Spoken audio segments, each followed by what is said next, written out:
Wow, look how big she got. Look at that tummy. OMG, fat. Yeah, I know. Okay, so I actually don't think I filmed this last year. I think I filmed this last 2 years ago, but I'm gonna go ahead and get this. I know it's nowhere near the end of the year, but this is probably not gonna change between now and the end of the year because my roadmap towards the end of the year is literally just attempt to get caught up on my backlog. So I'm going to go over brands I wanted to try in 2022 and by extension 2023. Did I actually try them and what's on my list to try for 2024? So I thought it'd be fun to follow up with this. So I'm just gonna go ahead and get started. My camera is having issues where for some reason I still haven't been able to figure out what's causing my camera to occasionally crash, which, you know, means it doesn't save footage. So this is my second take doing this, so I'm gonna have to do this in much shorter spurts, but here we go.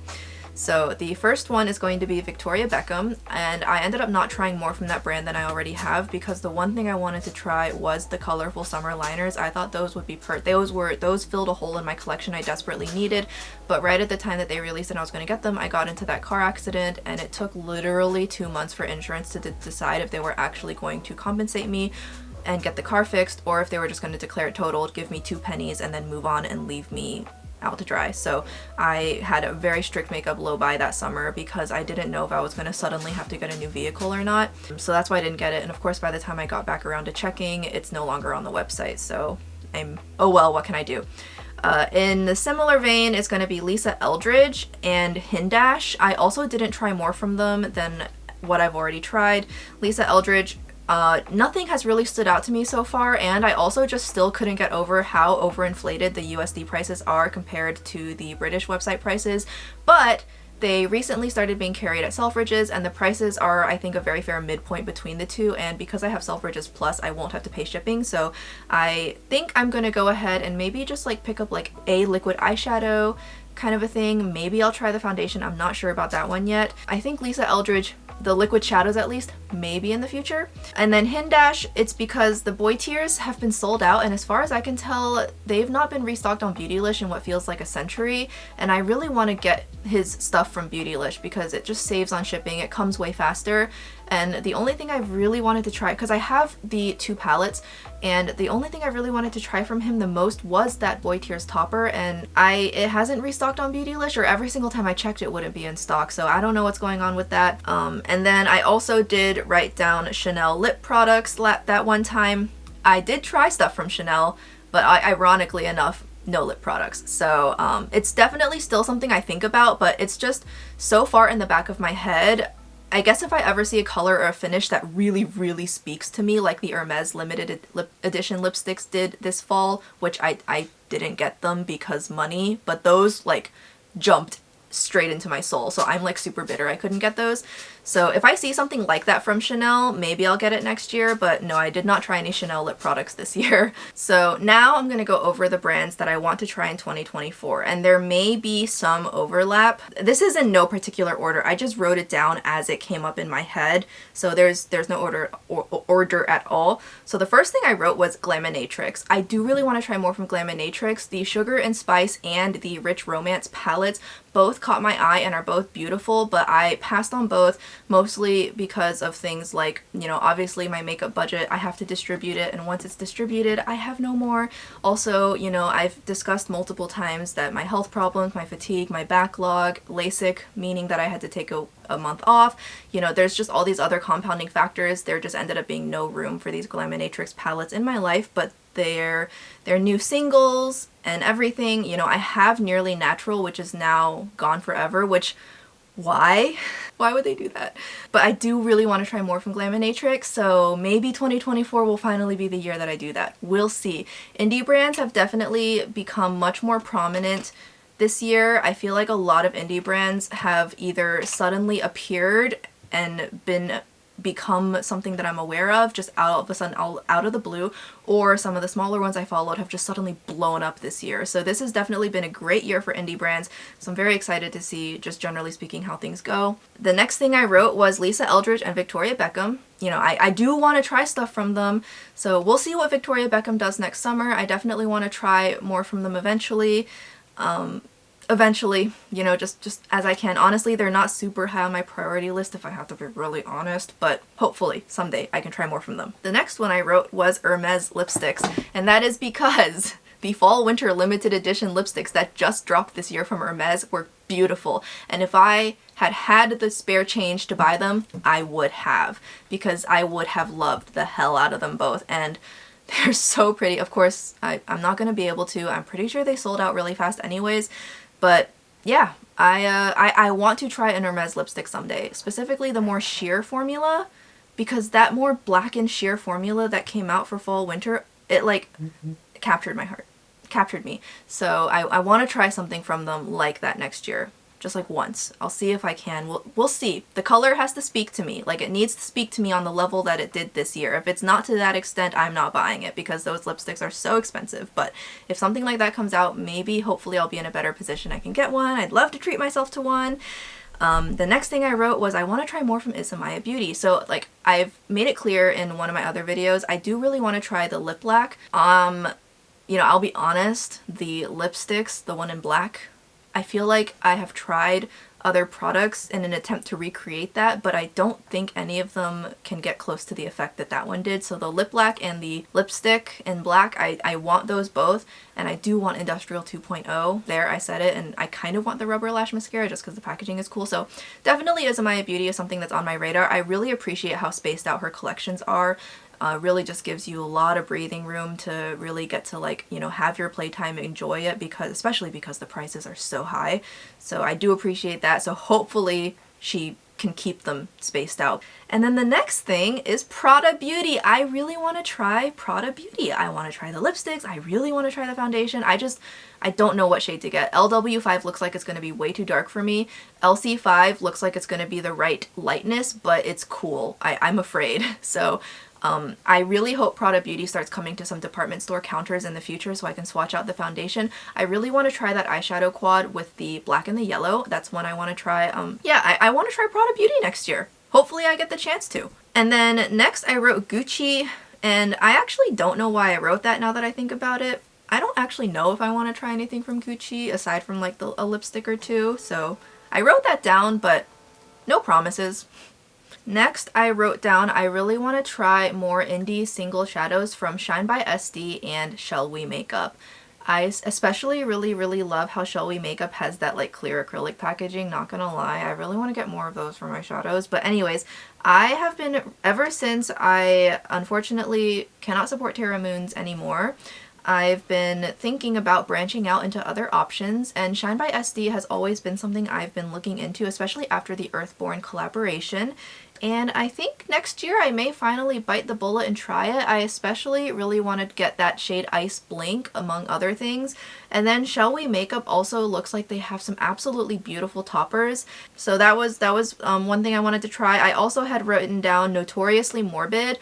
They are kind of slept on, I feel like. They don't really do too much marketing. They definitely don't really do PR or anything like that, but I was going to get the gold themed palette, but it just wasn't something I could fit in. I knew if I got it, it would just sit unused for months, so I didn't get it, but I definitely do want to try Notoriously Morbid someday. And then I wrote down Shroud Cosmetics. I do want to try more from Shroud Cosmetics. When I wrote that down though, I was mostly just thinking of Peaches and Dreams. But just generally, yeah, I just, you know, branch out more indie brands in general that I want to try. So we'll see. Okay, and then next I have Addiction. So Addiction is a Japanese makeup brand, a little bit more high-end, a little bit more luxe. They just launched their US website, and I've kind of been eyeing them on and off for like probably 2 or 3 years now, but there's just so few channels by which I can buy from them. But now with their USA website launched officially, I definitely want to place an order next year. If I could have had my way, I would have already placed my order and it would have already gotten here, especially that yellow blush and some of their singles and that lip and the like grape black lipstick. Like, yes, I really want to try from them, but it'll have to wait till next year, and that's okay. Most of the products are permanent, but yeah, I was kind of bummed to see the Addiction USA website did not have any of their complexion products, but I think that was a smart choice because their complexion ranges are like that big. So if they were to ever bring over complexion ranges to their US website, they're gonna have to make more shades, or else it's just really gonna be not a good look. So there are places you can get addictions based products from, like, I mean, you know, you can find them for like exorbitant prices on YesStyle. Some of the sites that sell Japanese brushes do also sell some Japanese cosmetics, so there's places I could get it from, but definitely I do want to pick up some stuff from Addiction next year. Really hoping that I can, now that the USA website has launched. It's going to be so much easier for me to get stuff from. Very excited to try them. Hopefully I can do that soon. And then I did write down the last thing I wrote that was kind of more of like on the Western end of things was Makeup by Mario. And when I was writing this down, I specifically was thinking of the bronzing balm, which I have swatched in Sephora before, and the lightest shade is such a perfect color, and I do actually really like the consistency. I've seen so many people say so many good things about it. So many people I follow have pans in it. They've gone through like one or two, and so I've been wanting to try that product for a really long time now. Maybe I'll even put that in for the Sephora sale coming up in a couple days. I don't know. I don't actually know how much I can get from the Sephora sale, I'll have to be honest. But we'll see. So yeah, I wrote down Makeup by Mario, but what I meant when I wrote that down was the bronzing balm, because that's really all that I'm interested in from his brand. I will amend that. I want to try the Makeup by Mario bronzing balm. I also did write, I want to try Chanel foundations. So lip products are definitely still hanging out in the back of my head. If I see something that speaks to me, maybe I'll go for it, especially now that they're at Ulta. But the one thing I really want to get from them, and I think I didn't use my Ulta points on Chanel this year like I was thinking of, because I used it to get a Dyson Airstraight instead, which zero regrets from me. But what I kind of, if I build up my Ulta points again, I may treat myself to a Chanel foundation. I kind of want to try that full coverage one. I've heard good things about Chanel's foundations, and I mean, not gonna lie, I'm kind of interested. Maybe I'll go for it. And then for Korean products, I specifically wrote down I really want to try 2/4. This is Risa Bay's makeup brand, and the collection so far, it's mostly lip products. There was a complexion product, but I believe it must have been limited because it's sold out now. But I really, really want to try her lip changers. The shades that they are out in are all so interesting. The newest collection, I love all of it. The first collection, I love all of it except for New Lavender. I really want to try 2/4. The only thing holding me back, obviously, is the price. You know, it's only available on Beauty Box Korea, which means not only am I paying a lot per product, because it's like $29 to $31 per product, which is probably a couple of US dollars more than what it should be, but on top of that I have to pay a lot to get it shipped over here, so that's what's been stopping me. But I really want to try those lip changers so bad.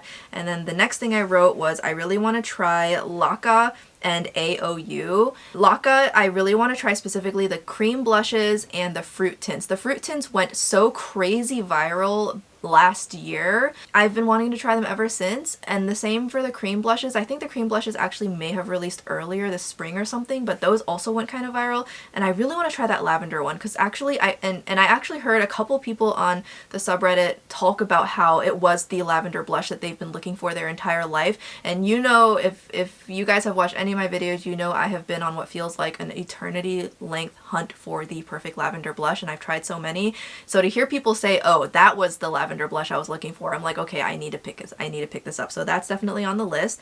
And then lastly, I wrote down Florasis, and I actually was surprised at how good of an impression I've had of Florasis so far. So currently what I'm really eyeing are those two limited edition colorful palettes. I like really want those. The only thing holding me back really at this point is just obviously the price, but I liked Florasis a lot more than I thought I would, because when I first got the PR package, I was so ready to just roast the hell out of everything I got. But I actually ended up liking everything, so joke's on me. So I definitely have them kind of on my radar. Yeah, I think that's it. I think that's really everything I said. The only thing not on this list would just be generally be like more indie brands, more small brands, just like really just kind of expanding my horizons that way. But yeah, and obviously if I really hope Natasha Denona either like slows down, because she released like way too many palettes this year. So like I do kind of hope she like slows down a little bit. But that's gonna be my video of stuff that I like wanted to try and did I try it, and then stuff I want to try next year. So I ultimately did not get around to really doing as much on my list as I thought I would. For example, I said I wanted to try more Shantakai, and because the July sale happened right around the car accident, that didn't happen. So like there's a lot that I wanted to try, but that'll just continue to move along into 2024. I am like a professional at procrastinating, so I have no problem with that. So let me know in the comments if there are any brands that you tried this year that you know, what was your experience with that? What are the brands you want to try next year? And were there any brands you thought you would try and then you didn't get around to, and why? So I want to hear about it. I'm super nosy. So with that all being said, I'm going to end this video here, and thank you guys so much for watching as always. I'll see you guys in the next video. Bye bye!